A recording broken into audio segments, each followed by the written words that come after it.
ನಮಸ್ತೆ ವೀಕ್ಷಕರೇ, ಸುದ್ದಿ ನ್ಯೂಸ್ ಬುಲೆಟಿನ್ಗೆ ಸ್ವಾಗತ. ನಾನು ವಿನಯ್ ಜಾಲ್ಸೂರು. ಸುಳ್ಯ TAPCMS ಅಧ್ಯಕ್ಷರಾಗಿ ಹಿರಿಯ ಸಹಕಾರಿ ಧುರೀಣ ನಿತ್ಯಾನಂದ ಮುಂಡೋಡಿ ಹಾಗೂ ಉಪಾಧ್ಯಕ್ಷರಾಗಿ PS ಗಂಗಾಧರ್ ಪುನರಾಯ್ಕೆಗೊಂಡಿದ್ದಾರೆ. ಇಂದು ಸೊಸೈಟಿಯಲ್ಲಿ ನಡೆದ ನಿರ್ದೇಶಕರ ಸಭೆಯಲ್ಲಿ ಅಧ್ಯಕ್ಷ ಉಪಾಧ್ಯಕ್ಷರ ಆಯ್ಕೆ ನಡೆಯಿತು. ಚುನಾವಣಾಧಿಕಾರಿ ಸಹಕಾರಿ ಸಂಘಗಳ ಅಧಿಕಾರಿ ಶಿವಲಿಂಗಯ್ಯರು ಆಯ್ಕೆ ಪ್ರಕ್ರಿಯೆ ನಡೆಸಿಕೊಟ್ಟರು. ನಿರ್ದೇಶಕರುಗಳಾದ PC Jayaram, S Shamsuddin, Somashekhara Koyngaje, Suresh MH, Vinoop Mallara, Lijo Jose Guttigaru, Bhuvanendra Das Uparadka, Chanchalakshi Mulugadu, Pushpa Poombadi ಉಪಸ್ಥಿತರಿದ್ದರು.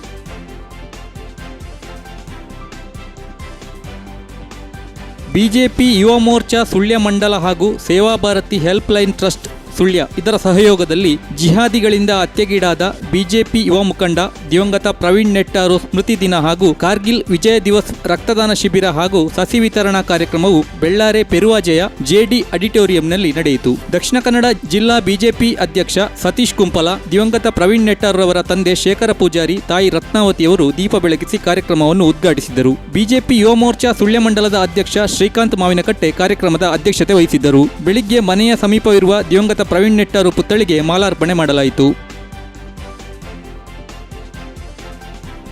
ಬೆಳ್ಳಾರೆ ಪೊಲೀಸ್ ಠಾಣೆಯಿಂದ ಸುಳ್ಯ ಪೊಲೀಸ್ ಠಾಣೆಗೆ 10 ಮಂದಿ ಪೊಲೀಸರು ವರ್ಗಾವಣೆಗೊಂಡಿದ್ದಾರೆ. 3 ಮಂದಿ ಹೆಡ್ ಕಾನ್ಸ್ಟೇಬಲ್ ಮತ್ತು 7 ಮಂದಿ ಕಾನ್ಸ್ಟೇಬಲ್ಗಳು ವರ್ಗಾವಣೆಗೊಂಡು ಬಂದಿದ್ದಾರೆ. ಹೆಡ್ ಕಾನ್ಸ್ಟೇಬಲ್ಗಳಾದ Krishnappa A, Roshan K, Naveen K, ಕಾನ್ಸ್ಟೇಬಲ್ಗಳಾದ ಬಸವರಾಜ್, ಹಾಲೇಶ್ ಗೌಡರ್, ಮಂಜುನಾಥ್, ಸಂತೋಷ್, ಲಕ್ಷ್ಮಣ ದೊಡ್ಡವಾಡ, ಸತೀಶ್ ನಾಯ್ಕ, ಮಹದೇವ ಪ್ರಸಾದ್ ರವರು ಸುಳ್ಯ ಪೊಲೀಸ್ ಠಾಣೆಗೆ ವರ್ಗಾವಣೆಗೊಂಡು ಬಂದಿದ್ದಾರೆ.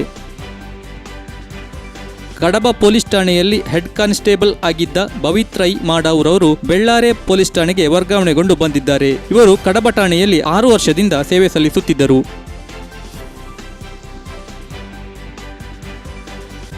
ಸುಬ್ರಹ್ಮಣ್ಯ ಠಾಣೆಯ ASI ಕರುಣಾಕರ ಸಹಿತ 6 ಜನ ಕಡಬ ಠಾಣೆಗೆ ಹಾಗೂ 2 ಬೆಳ್ಳಾರೆಗೆ ಮತ್ತು ಓರ್ವ ಉಪ್ಪಿನಂಗಡಿ ಪೊಲೀಸ್ ಠಾಣೆಗೆ ವರ್ಗಾವಣೆಯಾಗಿದ್ದಾರೆ. ASI Karunakara BN, head constable Rohiteshwara, constable Basavaraj H Vandal, Vittal Maliyappa, Aravinda Chauhan, ಮಹಿಳಾ ಕಾನ್ಸ್ಟೇಬಲ್ ಮಹಾಲಕ್ಷ್ಮಿ ಯಲವಟ್ಟಿ, ಕಡಬ ಠಾಣೆಗೆ head constable Nitish V Shetty ಹಾಗೂ ದಯಾನಂದ, ಬೆಳ್ಳಾರಿಗೆ ಕಾನ್ಸ್ಟೇಬಲ್ ಕುಮಾರಸ್ವಾಮಿ ಉಪ್ಪಿನಂಗಡಿಗೆ ವರ್ಗಾವಣೆಯಾಗಿದ್ದಾರೆ.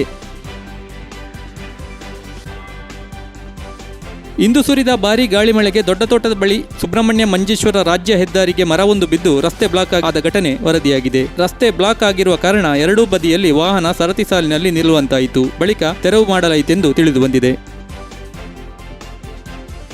ನಾಲ್ಕೂರು ಗ್ರಾಮದ ಚಾರ್ಮತ ವಲ್ಪಾರೆ ಕಾಯರ್ ಮುಗೇರ್ ಬಳಿ ಜುಲೈ 24ರಂದು ಸಂಜೆ ಸುರಿದ ಗಾಳಿ ಮಳೆಗೆ ಹಲವಾರು ಮರ, ಕೃಷಿ ವಸ್ತುಗಳಿಗೆ ಹಾನಿಯಾಗಿದೆ. ಕೆಲ ಕಡೆ ರಸ್ತೆಯೂ ಬ್ಲಾಕ್ ಆಗಿದ್ದು ವಿದ್ಯುತ್ ಕಂಬಗಳು ಮುರಿದು ಬಿದ್ದಿವೆ. ಶಿವಕುಮಾರ್ ಅವರ 200ಕ್ಕೂ ಅಧಿಕ ಅಡಿಕೆ ಮರ, ಧರ್ಮಪಾಲ ಸಂಪ್ಯಾಡಿಯವರ 100ಕ್ಕೂ ಅಧಿಕ ಅಡಿಕೆ ಮರ, ನಾರಾಯಣಗೌಡ ವಲ್ಪಾರೆ, ಧನಂಜಯ ಸಂಪ್ಯಾಡಿ, ಯೋಗೀಶ್ ಕಾಯರ್ ಮುಗೇರ್, ಸುಂದರ ಕಾಯರ್ ಮುಗೇರ್, ಬೆಳ್ಯಪ್ಪ ಕಾಯರ್ ಮುಗೇರ್ ಮತ್ತಿತರ ಕೃಷಿಕರ ಕೃಷಿ ನಾಶವಾಗಿರುವುದಾಗಿ ತಿಳಿದು ಬಂದಿದೆ. ಅಧಿಕಾರಿಗಳನ್ನು ಕರೆಸಿ ಸಮೀಕ್ಷೆ ನಡೆಸುವ ಮತ್ತಿತರ ವ್ಯವಸ್ಥೆಗಳನ್ನು ಈ ಭಾಗದ ಗ್ರಾಮ ಪಂಚಾಯತ್ ಸದಸ್ಯರುಗಳ ವಿಜಯಕುಮಾರ್ ಚಾರ್ಮತ, ಹರೀಶ್ ಕೊಯ್ಲಾ, ಪ್ರಮೀಳಾ ಎರ್ದಡ್ಕ, ಲೀಲಾವತಿ ಅಂಜೇರಿ, ಕಂದಾಯ ಅರಣ್ಯ ಇಲಾಖೆಯವರು, ಸ್ಥಳೀಯರು ಸೇರಿ ಸಹಕರಿಸಿದರು.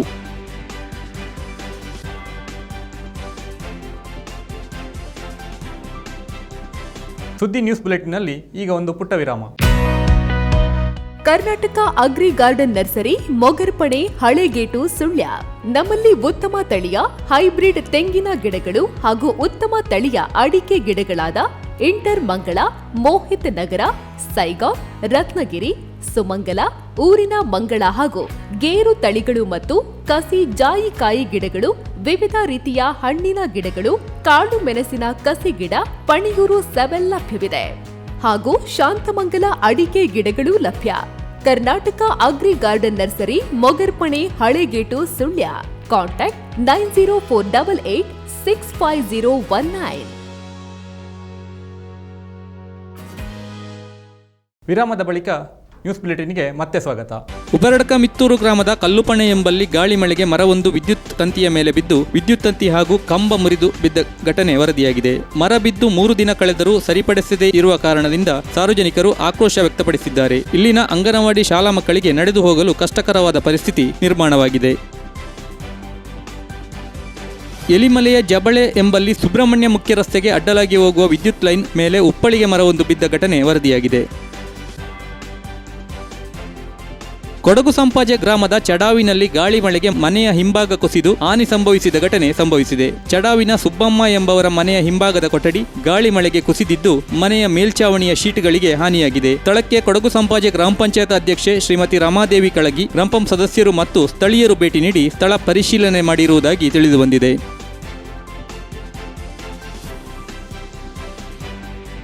ಉಬರಡ್ಕ ಮಿತ್ತೂರು ಗ್ರಾಮದ ಬರ್ಜರಿಗುಂಡಿ ವಿಜಯರಾವ್ರವರ ಮನೆಯ ಪಕ್ಕದಲ್ಲಿದ್ದ ತೆಂಗಿನ ಮರವೊಂದು ಮನೆಯ ಅಂಗಳದಲ್ಲಿ ನಿಲ್ಲಿಸಿದ್ದ ಕಾರಿನ ಮೇಲೆ ಬಿದ್ದು ಕಾರು ಜಖಂಗೊಂಡ ಹಾಗೂ ಮನೆಗೂ ಹಾನಿಯಾದ ಘಟನೆ ವರದಿಯಾಗಿದೆ. ನಿನ್ನೆ ರಾತ್ರಿ ವೇಳೆ ಗಾಳಿ ಮಳೆಗೆ ವಿಜಯರಾವ್ರ ಮನೆಯ ಸಮೀಪವಿದ್ದ ದೊಡ್ಡ ಗಾತ್ರದ ಮರವೊಂದು ಮುರಿದು ಅದರ ಪಕ್ಕದಲ್ಲಿದ್ದ ತೆಂಗಿನ ಮರದ ಮೇಲೆ ಬಿದ್ದಿತ್ತು. ತೆಂಗಿನ ಮರವು ಮಗುಚಿ ಅಂಗಳದಲ್ಲಿ ನಿಲ್ಲಿಸಿದ್ದ ಮಾರುತಿ ಕಾರಿನ ಮೇಲೆ ಬಿದ್ದಿದ್ದು ತೆಂಗಿನ ಮರ ಮನೆಯ ಮಹಡಿಗೂ ತಾಗಿದೆ. ಪರಿಣಾಮ ಕಾರು ಸಂಪೂರ್ಣ ಜಖಂಗೊಂಡಿದ್ದು 2 ಬೈಕ್ ಅಂಗಳದಲ್ಲಿದ್ದು ಅದಕ್ಕೆ ಯಾವುದೇ ಹಾನಿಯಾಗಿಲ್ಲವೆಂದು ತಿಳಿದುಬಂದಿದೆ.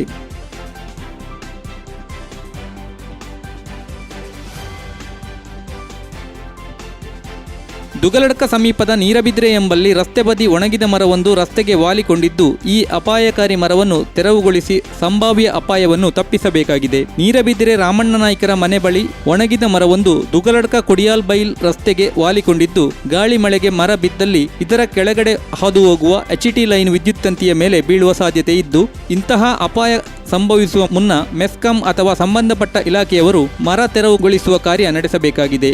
ಅಂತಹದ್ದೇ ಅಪಾಯಕಾರಿ ಮರ ಇದರ ಸಮೀಪದ ಜಗದೀಶ್ ಅಮೈ ಎಂಬವರ ಮನೆಯ ಬಳಿ ಇದ್ದು ಇದನ್ನು ಕೂಡ ತೆರವುಗೊಳಿಸಬೇಕೆಂದು ಸ್ಥಳೀಯರು ಆಗ್ರಹಿಸಿದ್ದಾರೆ. ಭಾರೀ ಗಾತ್ರದ ಮರವೊಂದು ಎಡಮಂಗಲ ಗ್ರಾಮದ ಕಲ್ಲೇರಿ ಬಸ್ ನಿಲ್ದಾಣದ ಹಿಂಬದಿಯಲ್ಲಿದ್ದು ಇದರಿಂದ ಸಾರ್ವಜನಿಕರಿಗೆ ಹಾಗೂ ವಾಹನ ಸವಾರರಿಗೆ ತೊಂದರೆಯಾಗುತ್ತಿದೆ. ಸಂಬಂಧಪಟ್ಟ ಅರಣ್ಯ ಇಲಾಖೆಯವರು ತಕ್ಷಣ ತೆರವುಗೊಳಿಸಿ ಸಂಚಾರ ಸುಗಮಗೊಳಿಸಬೇಕೆಂದು ಈ ಭಾಗದ ಜನರು ಆಗ್ರಹಿಸಿದ್ದಾರೆ.